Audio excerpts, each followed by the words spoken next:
Excelente noite a todos. Temos o prazer de estarmos aqui em mais uma entrevista do projeto desse ano do Fórum Nacional das Comunidades Tradicionais de Terreiro do Brasil, aonde nós estamos no projeto Vozes que Não Se Calam.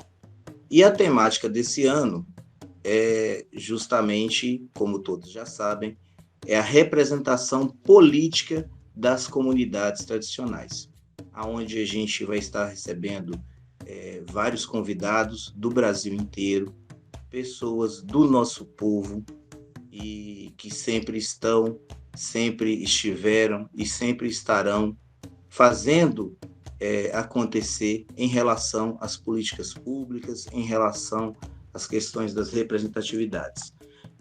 Tenho hoje o prazer de receber uma pessoa que eu já conheço virtualmente há algum tempo, uma pessoa que tem um histórico de luta pelo nosso povo, uma pessoa que tem como profissão a gestão pública e que está hoje como secretária da Igualdade Racial de um dos municípios mais importantes do estado de São Paulo, que é Osasco.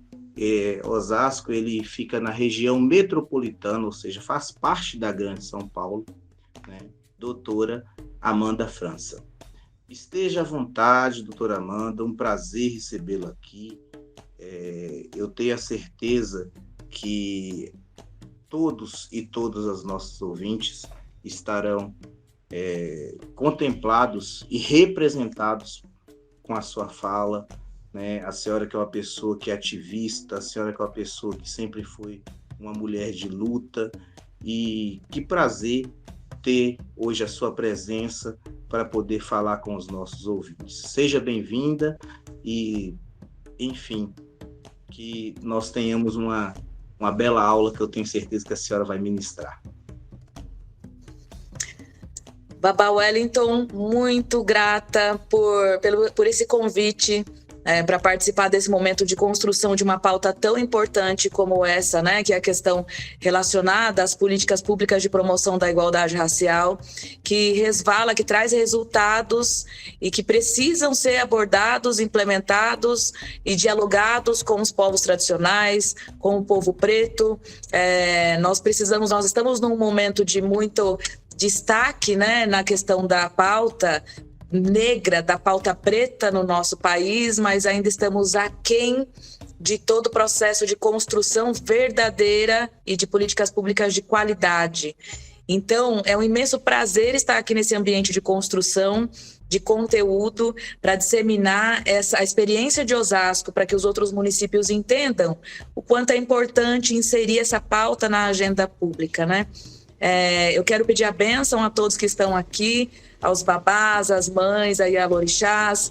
É uma honra participar desse momento com essa energia tão incrível dentro de um projeto de suma importância como vocês estão construindo. Obrigada pelo convite. Axé, axé, com certeza o prazer é nosso. E como a senhora disse, nós estamos em uma pauta que muito hoje, principalmente nesse ano, né, que é um ano eleitoral, muito se fala e muitos abordam, porém, poucas pessoas têm realmente um histórico de luta, de trabalho, de empenho em relação às comunidades tradicionais. E a senhora é, com toda certeza, uma das pessoas que a gente sabe e que todos que a conhecem sabem do esforço, do trabalho herculano que a senhora tem feito aí em Osasco. O prazer com certeza é nosso. Eu gostaria então de mostrar um pouquinho para vocês como que esse desafio está sendo construído aqui em Osasco. E você me disse que nós podemos trabalhar aqui, né, construir essa entrevista de modo que a população o munícipe, a municipalidade e aqueles que estão ligados diretamente à gestão pública entendam a importância de uma pauta com destaque dentro da agenda de uma administração pública que atue para a pauta, para a promoção da igualdade racial. Babá, Osasco hoje tem uma Secretaria Executiva de Políticas de Promoção da Igualdade Racial. Essa secretaria, ela nasceu no ano de 2021, através de uma proposta que nós apresentamos para o prefeito Rogério Lins, aqui do nosso município. E dentro desse cenário de construção dessa secretaria, nós partimos de um trabalho já realizado anteriormente, onde era construído toda a pauta dentro de uma coordenadoria. Essa coordenadoria, ela abraçava também outras questões, né, com relação à política da mulher, diversidade, pessoa com deficiência, impactava também na questão da criança e juventude e também da igualdade racial.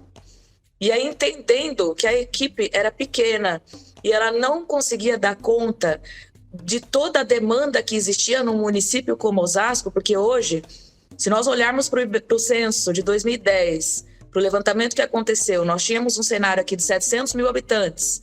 E agora, com certeza, em 2022, com esse novo levantamento, Osasco vai ter aí pelo menos 1 bilhão de habitantes.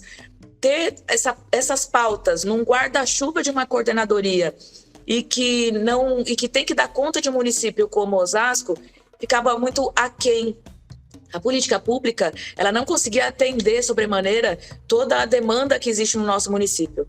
E aí, com a aprovação da criação das secretarias executivas de coordenadoria, nós passamos para as secretarias executivas e foram criadas 4. Secretaria da Mulher e Diversidade, Secretaria da Pessoa com Deficiência, Secretaria da Executiva da Infância e Juventude e Secretaria de Igualdade Racial. A secretaria, ela hoje tem aqui na Igualdade Racial, a CEPIR, nós temos pelo menos 25 colaboradores que atuam intensamente na construção de políticas públicas e articulação com as pontas, né? Porque dentro das propostas que nós temos aqui, no nosso trabalho, é o diálogo intenso e participativo com os movimentos sociais, com as instituições que abordam a pauta da igualdade racial, como OAB, como as ONGs, e também desenvolver um trabalho com base em políticas públicas de qualidade e que realmente tenham o objetivo de impactar na mudança de comportamento, de provocar a mudança de comportamento, de provocar discussões nos ambientes, seja acadêmico, seja o ambiente da segurança pública, sejam os ambientes de empresas privadas, o terceiro setor, provocar as discussões acerca dos desafios para se promover uma equidade racial e, a partir de então, criar uma estrutura que realmente nos permita elaborar e implementar esse trabalho aqui no nosso município. E que, obviamente, começa a impactar de modo macro aqui, né? Porque se nós pensarmos que, ao longo dos anos, a pauta da igualdade racial, que antes era tratada de modo muito mais transparente e em estruturas dentro da gestão pública, que eram compostas por, antigamente, secretarias, né? Ministérios que trabalhavam com muito mais amplitude a pauta da igualdade racial, hoje nós temos um cenário em que essa política de igualdade racial ela foi mitigada, né? Ela foi minimizada. Nós estamos aqui num processo de mapeamento dos municípios que trabalham de modo transparente e de modo assertivo e com estruturas consolidadas, com núcleos de RH, de recurso humano, que atua dentro da gestão pública com a pauta da igualdade racial, e é muito pequeno esse número hoje. Para você ter ideia, o que antes, se era secretaria, foi reduzido a coordenadoria, diretoria, ou então não existe. E aí a nossa provocação, enquanto Osasco, enquanto município que se destaca aí no seu desenvolvimento econômico, que se destaca no seu PIB, porque afinal de contas, de 5.570 municípios que existem no Brasil hoje, Osasco detém o 6º maior PIB do país.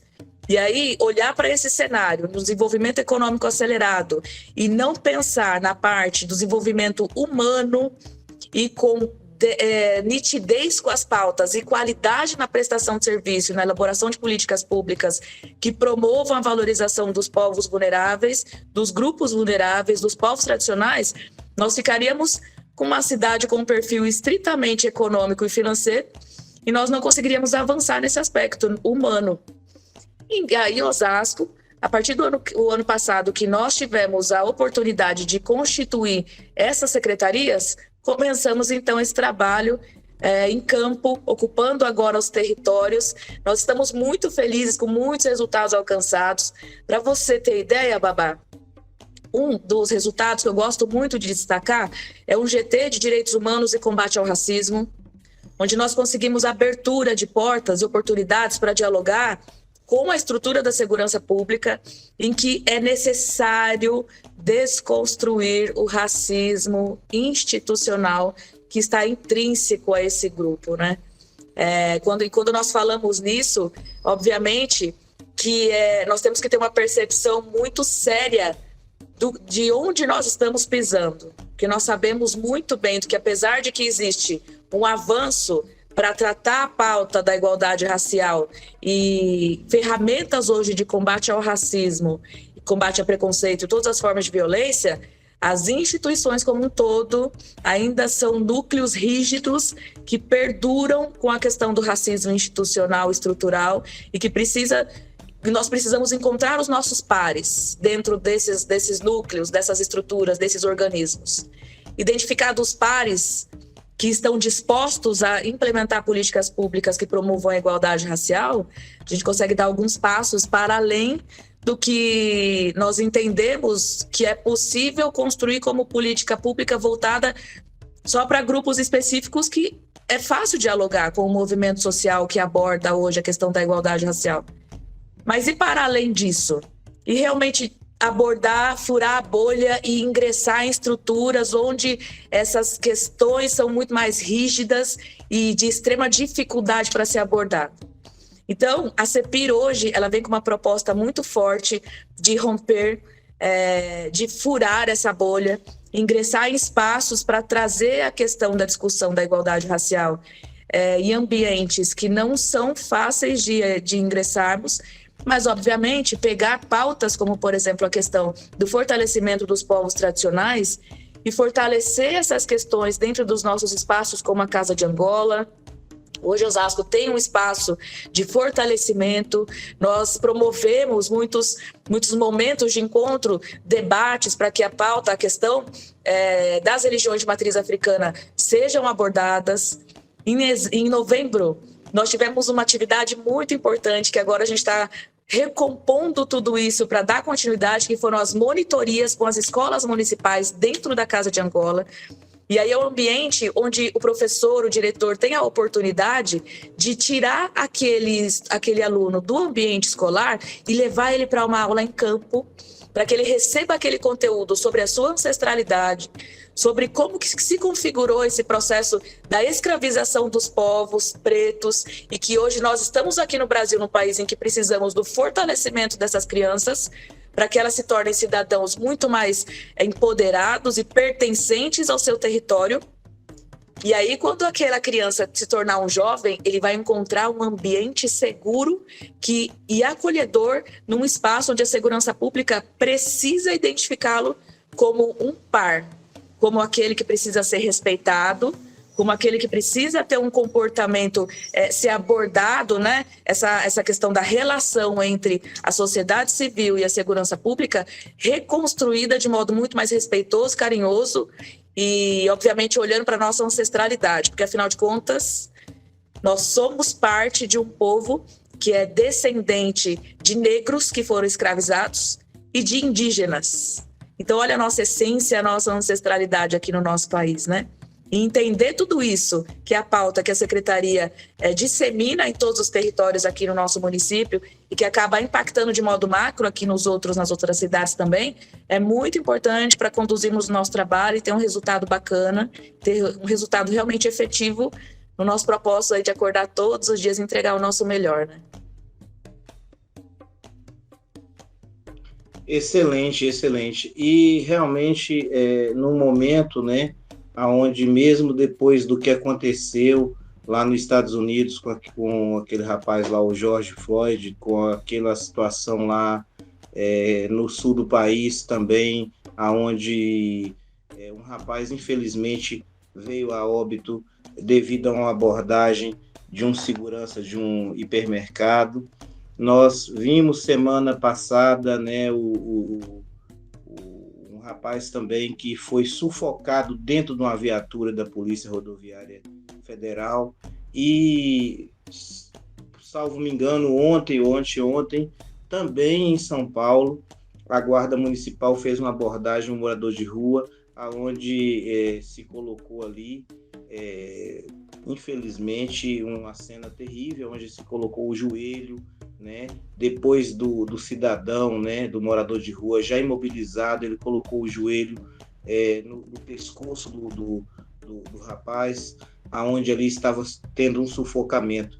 Então, nós precisamos de estar falando isso, né, e de estar também sempre atento. E isso aí começa, como a senhora bem disse, começa isso na escola. A gente sabe, Abdias Nascimento e outros grandes dos nossos sempre disseram o seguinte, que o racismo, ninguém nasce com ele, ele é passado. Infelizmente, no Brasil, a gente vê isso assim, diuturnamente. E como a política nacional tem sido aí muito achovalhada, né, aonde instituições como fundações, como a Fundação Palmares, a FUNAI, o INCRA, Instituto Chico Mendes, né, e outros institutos que deveriam, né, outros órgãos federais que deveriam justamente promover essa igualdade, promover essa equiparação. A gente está vendo o contrário, onde as políticas públicas foram desmanteladas, onde os conselhos nacionais e, por consequência, os estaduais se enfraqueceram. A gente fica muito contente por ver, né, que Osasco está em boas mãos nessa situação. E a gente sabe do trabalho que a gente sabe, como eu sempre digo, que a gente, quando vê uma pessoa de comunidade tradicional, que aí a gente já nasce, quando a gente faz essa opção, ou já nasce em uma comunidade tradicional, a gente já tem um estigma, né? E realmente muitos falam, não, mas esse preconceito ele não existe. Não, infelizmente, a sociedade, não só brasileira, como mundial, a cada semana tem provado que isso existe, que está aí.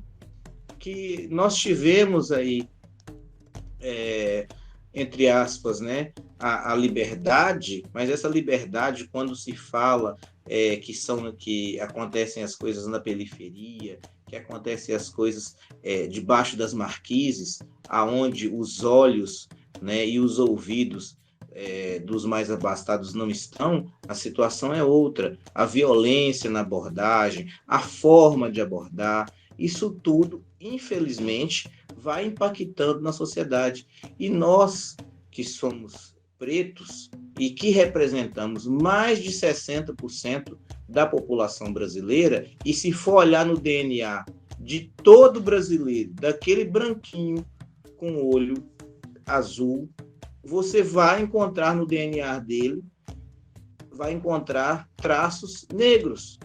Se ele for brasileiro, a menos que ele nasceu no Brasil apenas, foi gerado lá fora, né? E veio apenas e nasceu aqui. Aí tudo bem. Do contrário, ele vai ter mistura.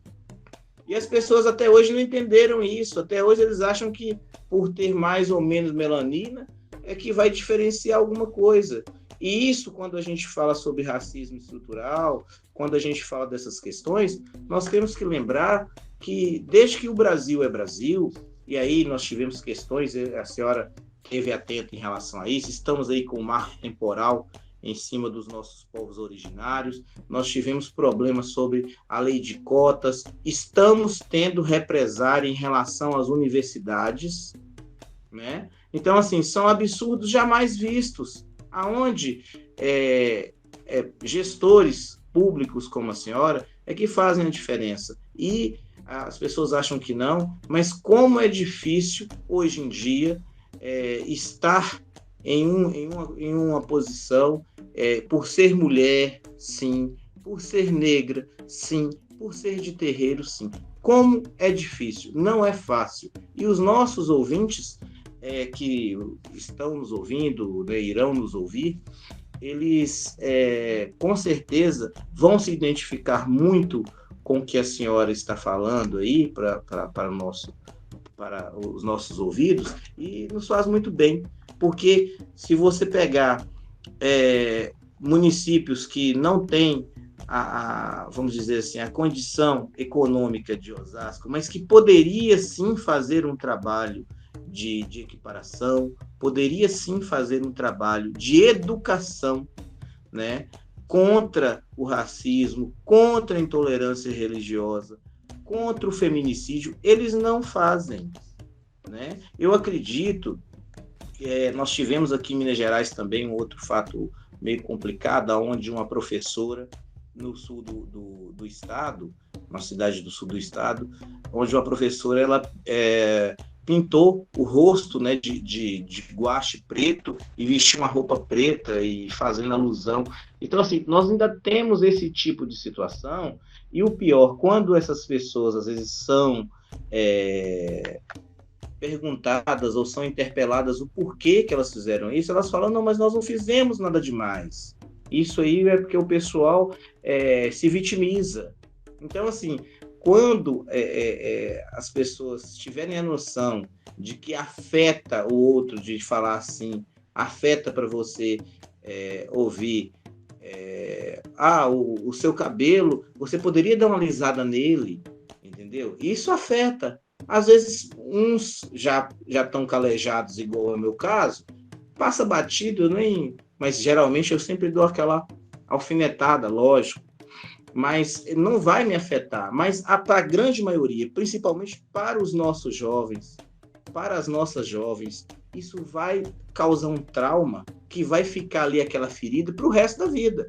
Ela pode, às vezes, nem entender o porquê que ela tem aquele problema, porquê que ela tem, às vezes, aquela falta de concentração na escola, porque, às vezes, ela tem uma síndrome, tipo uma síndrome do pânico, de não querer sair às ruas, ou de não querer sair à noite, enfim. Essas situações todas acontecem. Mas eu gostaria agora de passar para a senhora passar para o nosso segundo bloco, onde, como é de costume, a gente faz 5 perguntas, né, para os nossos convidados, e aí a senhora sinta-se à vontade para responder ou não, ou da forma que assim desejar. Então, vamos lá. Pergunta número 1.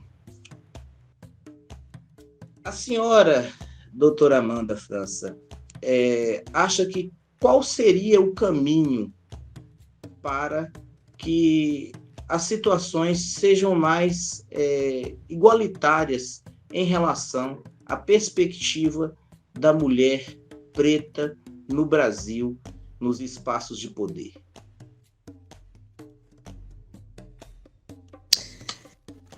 Babá Wellington, você trouxe uma percepção muito importante aqui sobre o que está relacionado a mim, que é o fato de eu estar hoje numa representação de uma secretaria com uma pauta extremamente importante, sendo eu uma mulher e uma mulher preta. Por si só, obviamente que existem inúmeras barreiras que eu preciso transpor diariamente, até para que a própria pauta tenha visibilidade e garanta, e que eu consiga garantir que as pessoas entendam a importância que é esse diálogo nos territórios e em todos os espaços. E aí, entendendo isso, é um desgaste diário, porque ocupar esses espaços enquanto mulher, em que eu preciso todos os dias provar a minha luta de vida e provar que isso traz uma representação de um povo que precisa ter voz, isso é desgastante, porém é um propósito de vida. E a partir do momento que é compreendido como um propósito de vida, eu vejo muito que nós estamos num processo de destaque da pauta do povo preto, justamente por conta das redes sociais. Eu acho que é uma questão que vem contribuindo para disseminar um conteúdo de um modo muito mais rápido, porque, afinal de contas, o acesso à internet ele é uma tecnologia, um mecanismo rápido de informação, de multiplicação de informação, de denúncia e de situações que nós precisamos combater no nosso dia a dia, todos os tipos de violência, de racismo. Mas, para além disso, nós estamos vivendo num momento em que a pauta é importante, ela está sendo destacada, porém, se nós não construirmos políticas públicas realmente de qualidade, nós vamos ficar sempre no cenário em que é o momento oportuno da abordagem, não é verdade? Porque a questão, os desafios do povo preto, eles existem há milhares de anos. E aí, entendendo isso, se nós entendermos a importância de defender questões, as políticas afirmativas como um todo, entender a importância das cotas, entender como que nós podemos nos conectar e somar forças para defender os nossos direitos, defender os nossos espaços e ocupar os nossos espaços, se entendermos a importância de somar essa força e seguir num único propósito, o caminho não é que ele vai ficar mais fácil, porque fácil nunca foi. A questão é que nós vamos atingir um resultado muito mais rápido. Porque 134 anos se passaram desde que a população preta foi libertada, entre aspas, não é? E 134 anos, hoje o meu pai tem 80, por exemplo, e mais um tanto já deu a quantidade de tempo que isso aconteceu, entende? Então é muito recente esse processo de liberdade fictícia que aconteceu para o povo preto. E aí, entendendo esse cenário como algo que é muito recente para nós estamos num processo de ocupação de espaço lento, em que nós precisamos entender quais são os mecanismos que nós precisamos lapidar para ocupar esses espaços. E a mulher preta é um ator principal nesse processo de construção, porque o povo preto por si só ele já é um povo de resistência, e a mulher em si ela vem tendo que driblar e superar desafios muito mais fortes do que a pauta da mulher como um todo, né? Eu trago muita reflexão da Djamila Ribeiro quando ela vem e traz o livro Quem Tem Medo do Feminismo Negro, do Feminismo Preto, porque a verdade é que se nós estamos ocupando os nossos espaços hoje, e eu tenho que falar que hoje eu sou uma mulher preta à frente de uma secretaria e eu sou minoria no nosso país, significa que nós ainda temos muito caminho para trilhar, enquanto nós deveríamos ser a maioria. Porque, como eu acabei de falar numa tarde muito bacana que eu tive hoje na ETEC, numa palestra onde nós abordamos a questão do racismo e um link com o racismo ambiental, o nosso país, o racismo configurado em uma estrutura de relação de poder, o poder está na mão de um grupo pequeno de pessoas que tem a detenção de um poder macro. Quando, na verdade, nós, povo vulnerabilizado, e que é o povo preto, povos tradicionais, indígenas, nós somos a maioria e detemos um espaço muito pequeno de representatividade. E aí, quais as ferramentas que a mulher preta hoje está criando para se conectar? Eu acredito que caminhar pelos territórios e fortalecer a mulher para que ela entenda o seu papel na construção da política pública é extremamente importante. Porque a verdade é que você mesmo trouxe aqui uma reflexão, que existe aí uma predominância de 60% do povo brasileiro, que é composto de pretos e pardos, de acordo com o IBGE, e aí se nós entendermos que o povo pardo também é o povo preto, a gente vai entender o tamanho da nossa expressão e o tamanho da ocupação do território que nós temos aqui. Mas a falta de representatividade é porque nós estamos tão preocupados, nós temos que nos preocupar em trilhar o nosso desafio diário, de superação diária, enquanto mãe solo, que não consegue, depois de uma pandemia, voltar com aquele ritmo normal, aquele ritmo de ter um emprego, né? E ainda colocar a criança na escola, porque aquela mãe solo preta, ela teve que se distanciar, agora ela está desempregada, e ainda o filho passou um tempo junto com ela dentro de casa, porque não tinha escola em meio à pandemia, e agora o filho está voltando aos poucos para a escola, com uma qualidade de ensino bem inferior, e ainda ela tem que sair na luta para empreender obrigatoriamente. Porque o povo preto não está empreendendo porque é uma opção. Não é uma opção. Ele é obrigado, porque ele perdeu espaço no mercado de trabalho e vem perdendo ao longo dos anos. Ele só não perde espaço quando ele tem oportunidades para, por exemplo, ser doméstico, ser um colaborador do lar, não é verdade? Aí essas vagas sempre vão estar abertas para o povo preto, para a mulher preta, para a mulher doméstica, que tem que ir lá. Ela é contratada por aquele ambiente familiar em que é a única oportunidade que ela tem ali para gerar uma renda dentro de casa para colocar comida lá para o seu filho. E aí ela não tem como se preocupar. Como é que ela vai se preocupar em dialogar sobre política? Não é, Babá? Como que ela vai ter espaço? Como que ela vai ter tempo para querer ocupar o espaço de representatividade e a oportunidade para ocupar esse espaço de representatividade? Buscar, então, esses territórios, quais são as dificuldades que hoje a mulher negra está enfrentando para se inserir no mercado de trabalho e ela ter uma qualidade de vida realmente que contemple, que permita com que ela volte a estudar, para que ela crie novas oportunidades de trabalho e que não seja subemprego, que realmente sejam oportunidades verdadeiras para que ela tenha um cargo de chefia dentro de uma instituição privada, ou que se for opção em empreender, que se empreender, que seja opção, né? Essa é a questão, e não obrigatório, porque ela hoje não tem mais uma fonte de renda.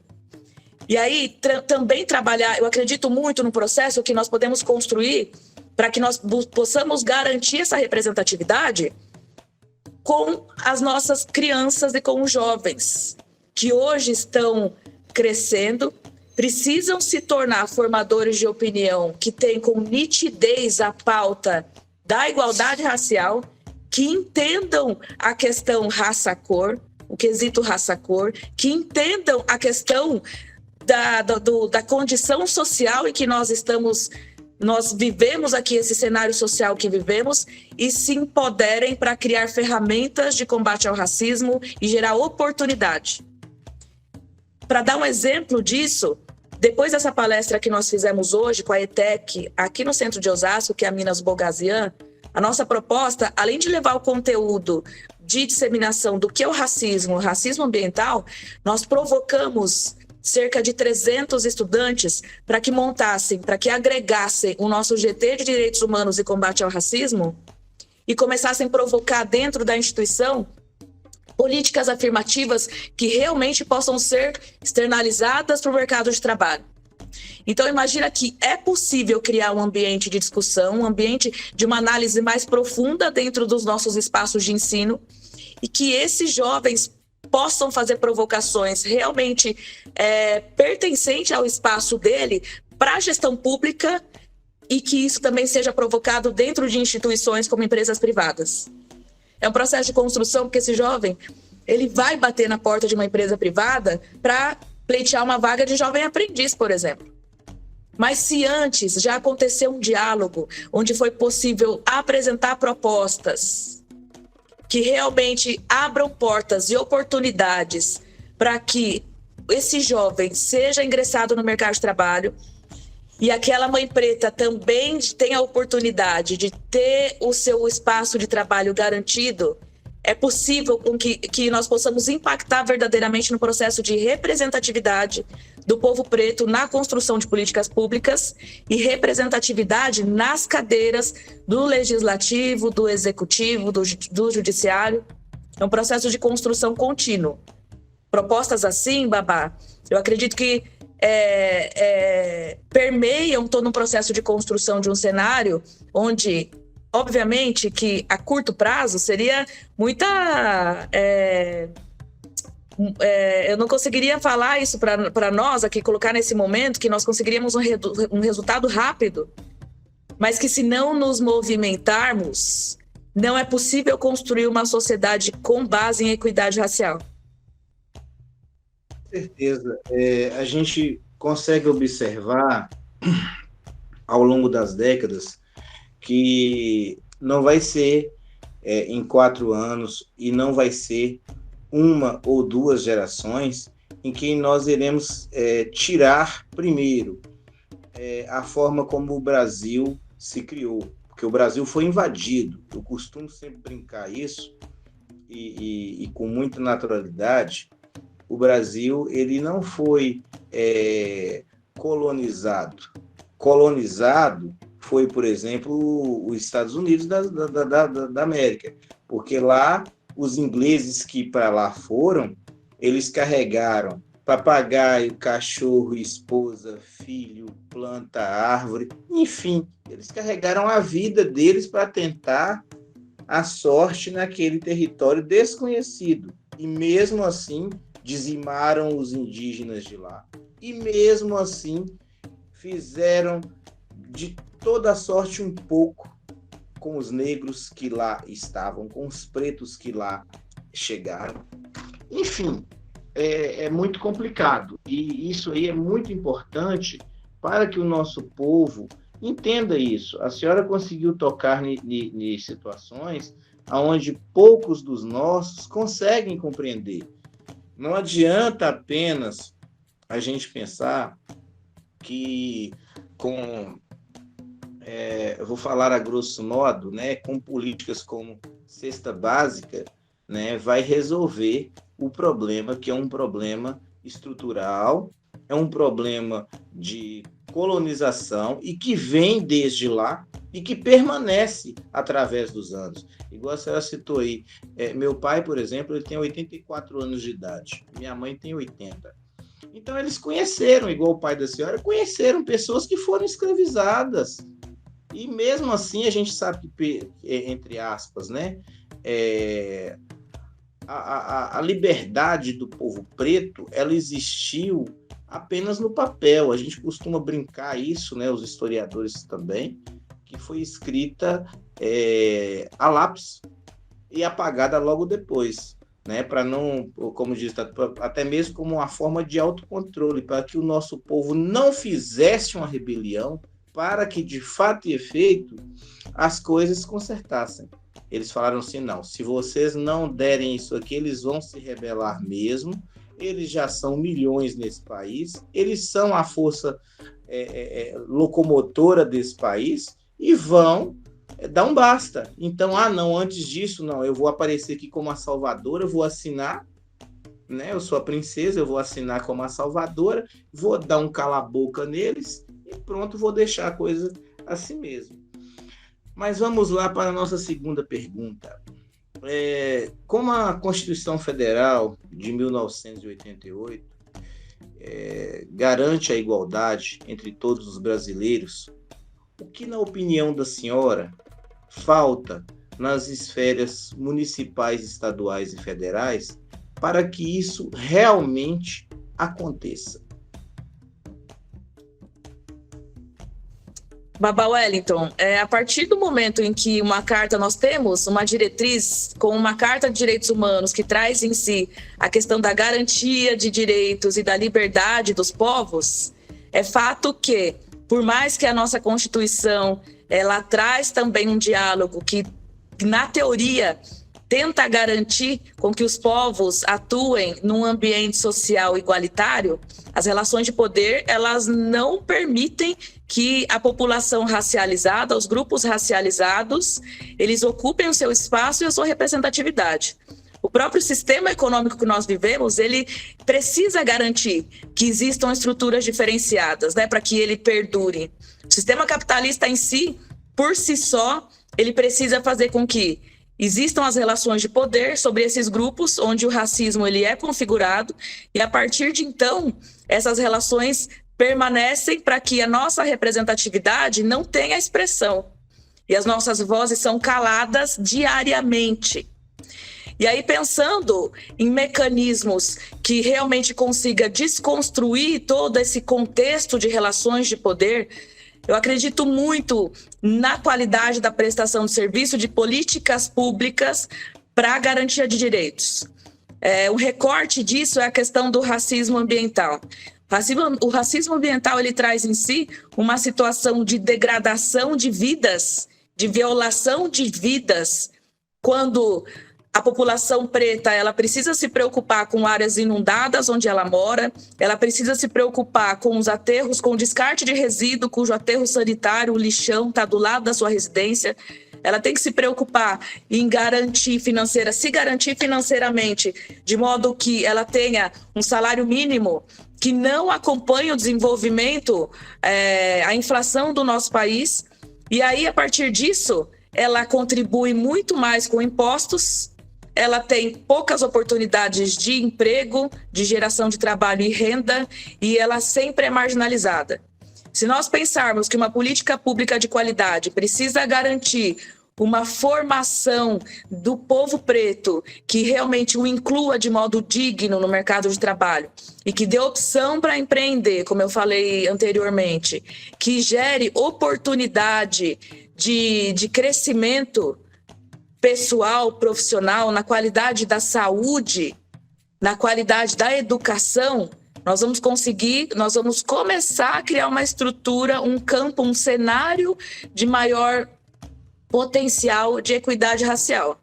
Enquanto nós não tivermos políticas públicas que garantam verdadeiramente os direitos do povo preto, as relações de poder, elas vão continuar configuradas na nossa sociedade. E essa relação de poder, enquanto o nosso sistema capitalista não entender que é a população marginalizada que fomenta a economia do nosso país, porque nós geramos a economia do nosso país, nós fazemos com que essa engrenagem ela caminhe de modo que potencialize aquele comerciante que está na periferia.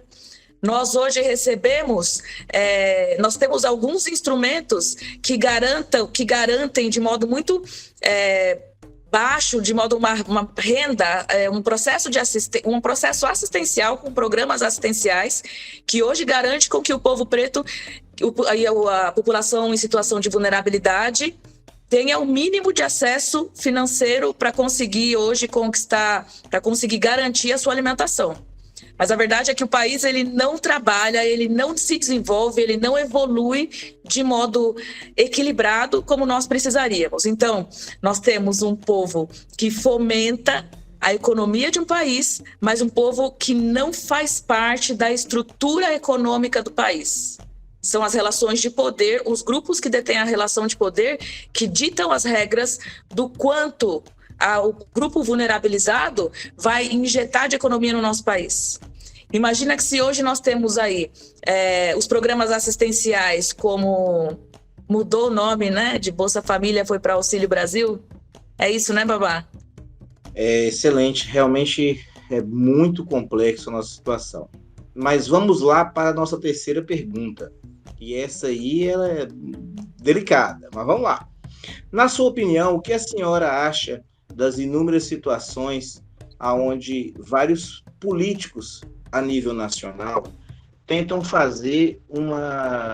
eles tentam minimizar ou simplesmente apagar os temas como racismo, como homofobia, xenofobia, transfobia e outras questões onde o nosso povo diretamente está envolvido? Eu volto a dizer que a questão da garantia de direitos, ela olha diretamente para o povo marginalizado e vulnerabilizado. Então, se nós entendemos os povos tradicionais, indígenas, né, que hoje enfrentam uma situação, um desafio gigantesco, que é garantir os seus territórios, que na verdade são deles por direito. Se nós olharmos também para a questão da pauta LGBTQIA+, a questão dos povos tradicionais de matriz africana, e obviamente que isso resvala, que isso impacta diretamente na pauta do povo preto, nós vamos entender que essas políticas, as políticas que devem garantir esses espaços e a representatividade... Babá, o que você está rindo? Você tá olhando para alguém e aí eu tô olhando para você pensando assim, falando, nossa, será que eu tô respondendo o que ele tá falando? Porque ele tá aí. E pai Jean corta. É porque minha cachorrinha entrou aqui, minha esposa veio correndo. Olha elas aqui, quer ver? Aqui. Ai, que boa, gente. Abrir a porta, tadinha. Ela fica com saudade, eu não brinquei com ela hoje. Ela Oh, conseguiu meu Deus, que fofo, oh, meu Deus. ir correndo para poder buscá-la, entendeu? Eu estou tentando segurar aqui e tirar. Eu falei assim, meu Deus do céu. E o pequenininho... Não, eu vi que estava acontecendo alguma coisa aí, aí eu falei assim, mano, o que será que está acontecendo? Não, desculpa, perdão, pode continuar. Ela é uma Mas eu linda. não vou atrapalhar a senhora, não. Vamos lá, vamos retomar. Mas só lembrando, a pergunta foi sobre as políticas macro que são elaboradas e que impactam diretamente nos povos tradicionais, o público LGBTQIA+, né? É importante entender que cada indivíduo, cada ser humano tem a sua essência e a sua diversidade.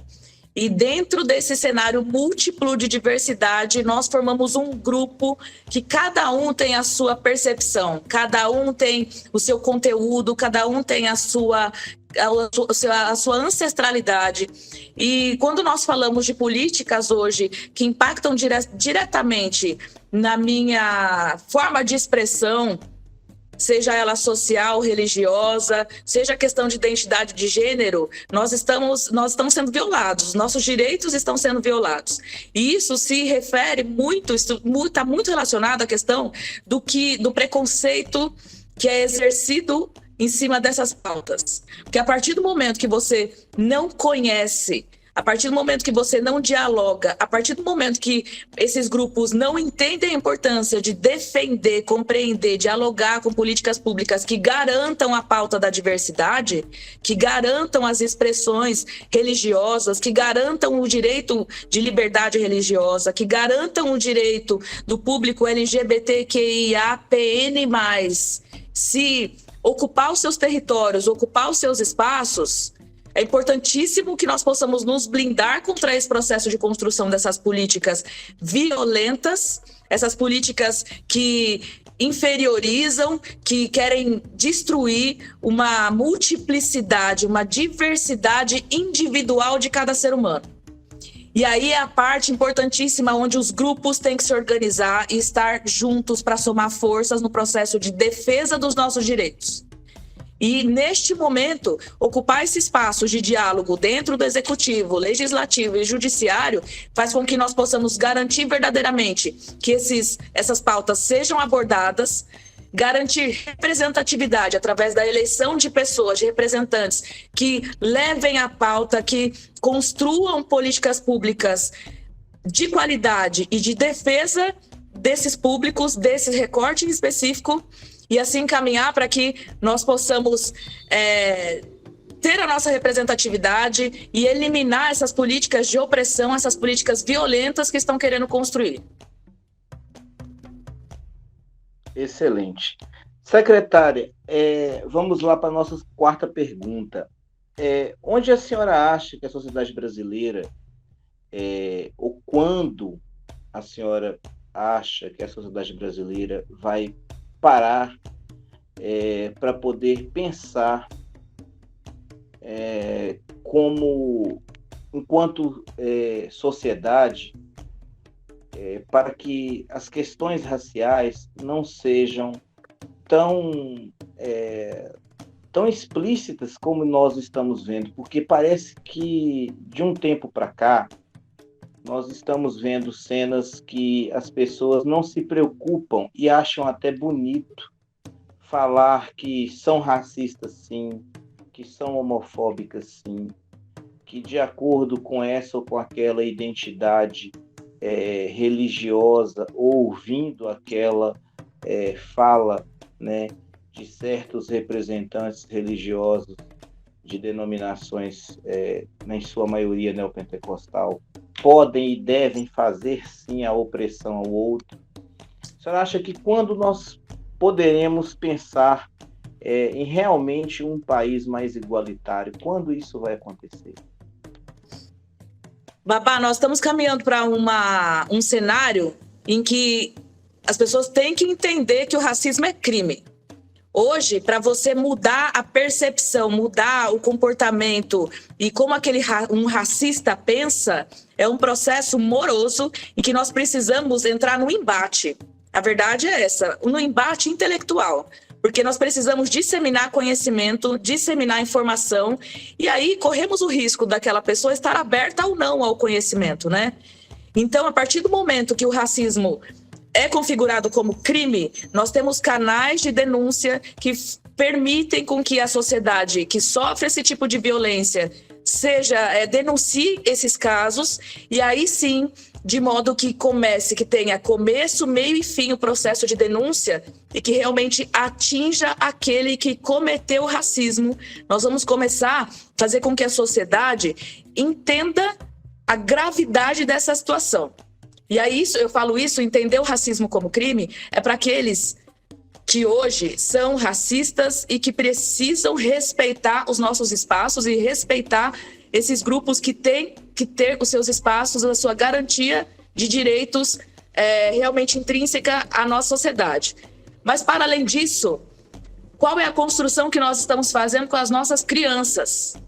Porque se nós pensarmos em médio e longo prazo, se não atuarmos de modo intrínseco com as crianças, nos espaços acadêmicos, nós não vamos provocar, nós não vamos promover uma sociedade que realmente tenha uma percepção muito mais apurada da pauta da equidade racial.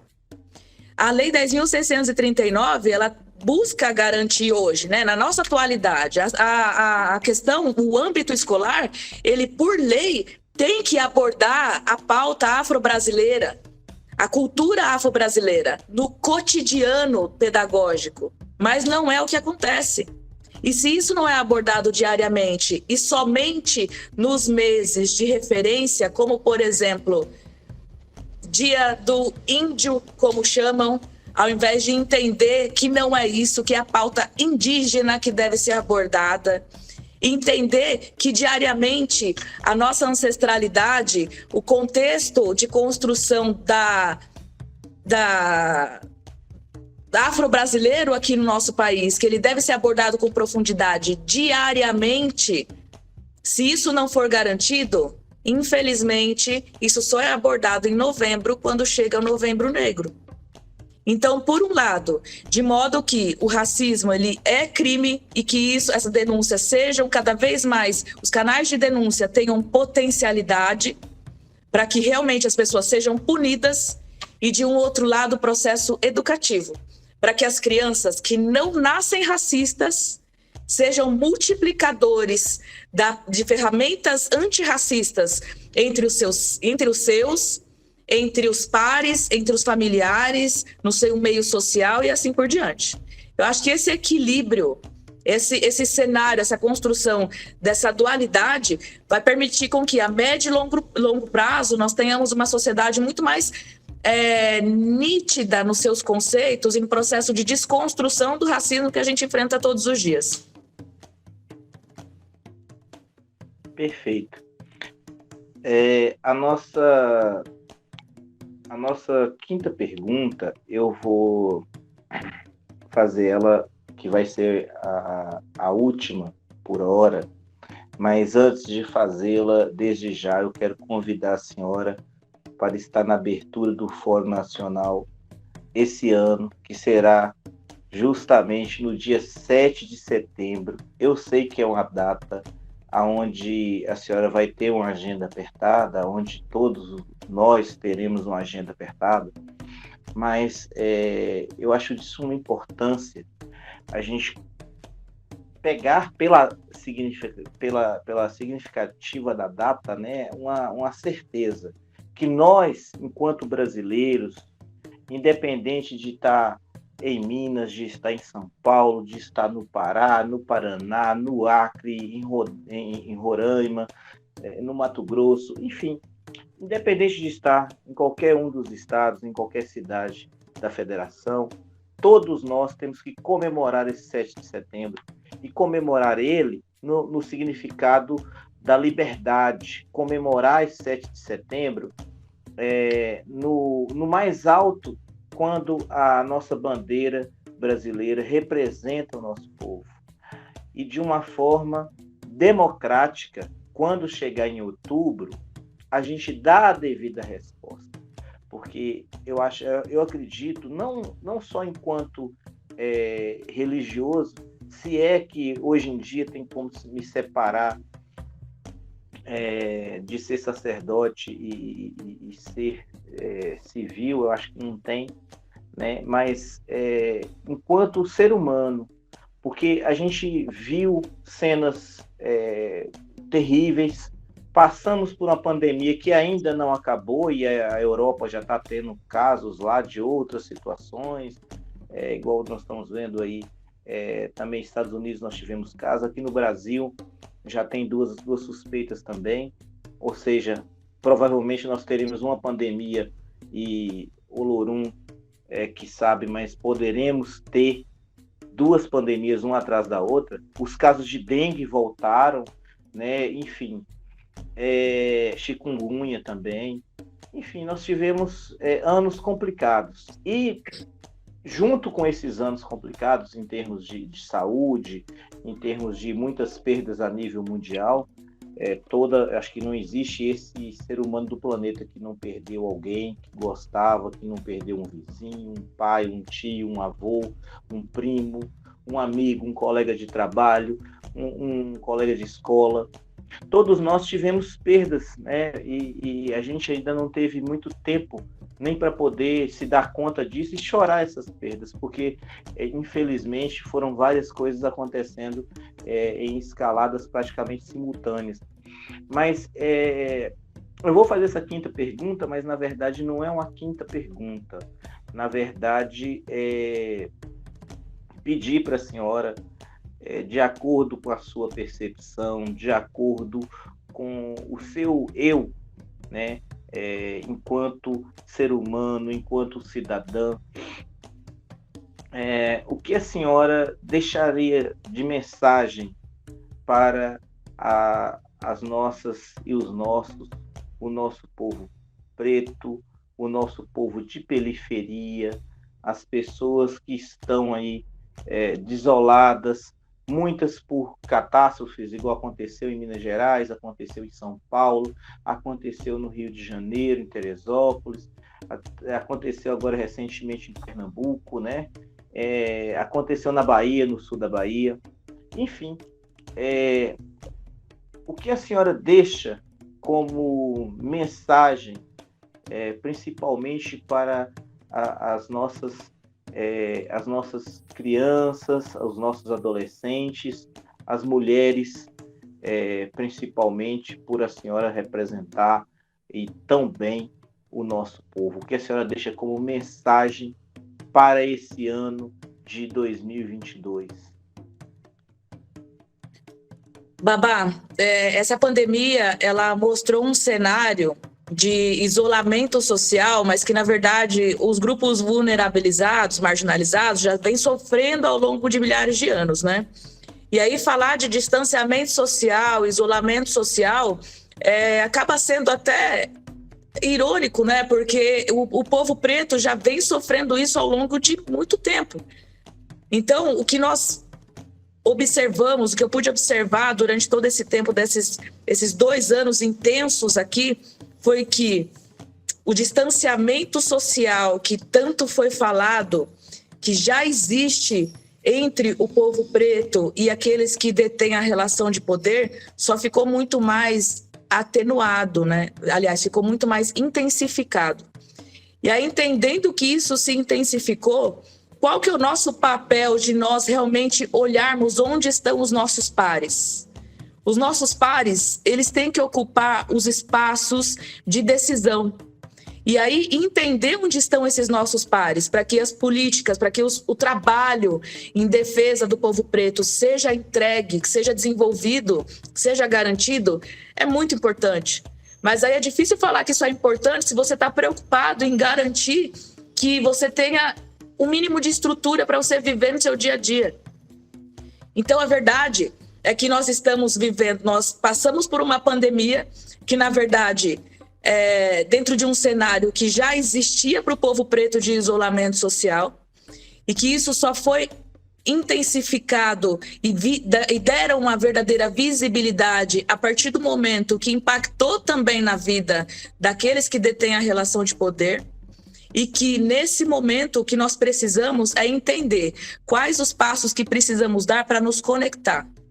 Mesmo dentro das nossas dificuldades hoje que estão intensificadas, como que nós podemos nos conectar e fazer com que a engrenagem comece a girar de modo que essa conexão toda permita que essa nossa luta tenha um resultado. Como que nós podemos nos conectar para que a nossa voz seja escutada entre nós? Porque todos os dias da nossa vida, o povo preto está morrendo.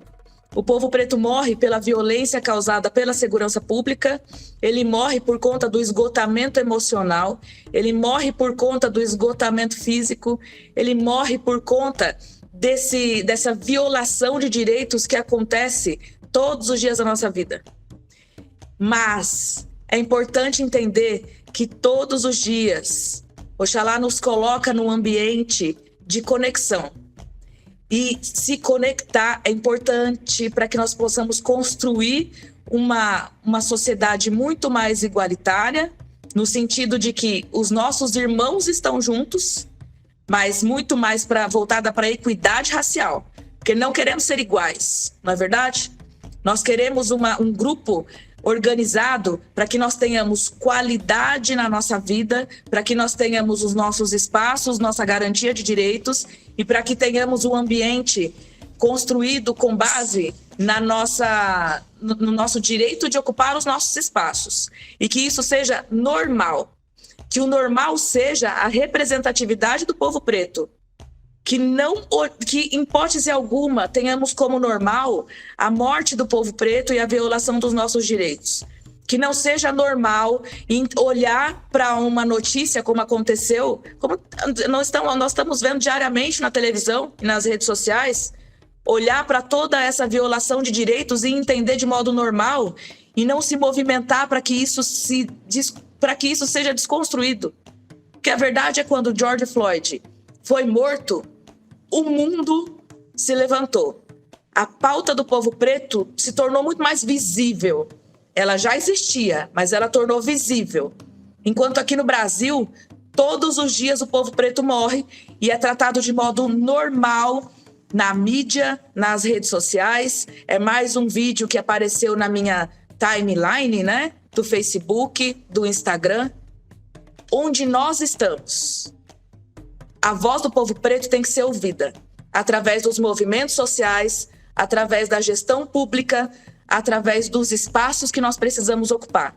E entender quem somos é importante para que a gente se conecte e ocupe todo esse ambiente que é nosso por direito.